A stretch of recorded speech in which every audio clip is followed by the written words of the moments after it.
సిద్దిపేట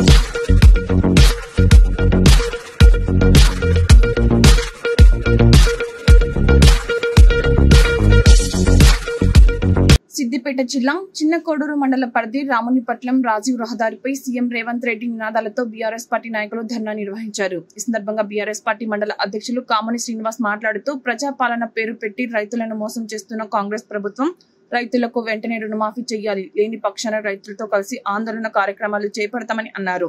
ఈ కార్యక్రమంలో మాజీ vice MPP Keesar Papaiah, Gangapur society chairman Kanakaraju, BRS party senior నాయకులు జంగింటి శ్రీనివాస్, మాజీ సర్పంచ్ కామిని ఉమేష్ చంద్ర, పార్టీ నాయకులు సుధాకర్, గణేష్, రఘు, చంద్ర తదితరులు పాల్గొన్నారు.